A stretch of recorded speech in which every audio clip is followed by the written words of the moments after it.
I wanted to try to respond. Whoa. Speaking of risky play, hi. So you guys overwhelmingly said you wanted to know how I felt comfortable staying a little bit away from him when he was doing what seems like risky play, and how he developed that awareness. So I started early. So let's see if I'll get him to cooperate. So like even when he was first playing on the couch or my bed or even on the ground. Here, can you come here for a second? Come here, let's come say hi. Hey. Hi.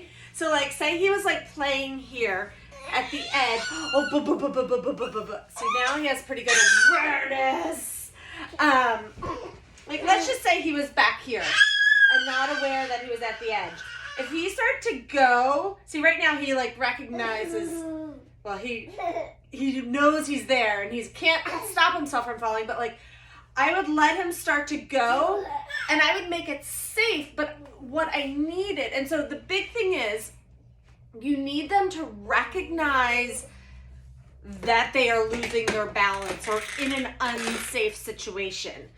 And so they're never going to recognize if you prevent them from getting into those situations. Now you can let them get into those situations and make it safe, like I was just talking about. So, you know, when I'm going over here, my brain and body is telling me like, whoa, you need to fix it to come up. Now, if I never get that opportunity to go over here or somebody's always holding me, it never feels unsafe. So my brain and body aren't developing those reactions. And, you know, it wasn't immediate that I got to that, but I mean, I follow him around at the playground. We have spent a lot of time in here. And so I just paid attention and turned what could be an unsafe moment into a teaching moment. We also started, I'm very careful about not really using, whoa, hey, I'm very careful about not using the term be careful. I believe Tots on Target uses the phrase, do you feel safe? Is your body safe? So I like to use that. I don't want to create where he's afraid to do things. I want to give him the tools to be able to do it and to explore movement. So we're having a boot crisis right now. Okay, come here. So I have it's wrong foot. I don't know if this is making sense to you, but like I'm just trying to think of another scenario. The easiest I can explain is like sitting near an edge. And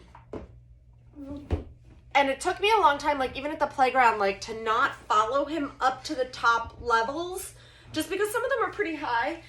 We also use the word edge a lot, so I wasn't saying like be careful. It would be like that's an edge. Make sure you're aware, because I wanted him to be aware of his surroundings. And so as a result, he has developed the tools to recognize not only when he is off balance or in an unsafe situation, but to correct them and try to find a safer situation. I'm so close by, but I don't have to like hold on to him. I don't know if that makes sense at all. Let me give another scenario. So working on learning how to ride a bicycle, a two-wheeler. I talked with my therapist about this very early on when they were starting in training, and we have a harness that we'll put on where you can hold the back as they're like learning to find the balance. And one of the therapists was saying, they don't have the balance, they're just leaning into me, but she had a death grip on that. And so what was happening is they would lean and they just were leaning into her support, so they didn't feel like they needed to do anything about it. So we talked about her loosening her grip a little bit so they could, like, she was there with them and could follow along and she could prevent the fall from happening, but she was giving them time to recognize that they weren't being supported and weren't in a balanced position anymore, so their body would start to make the reactions that are needed.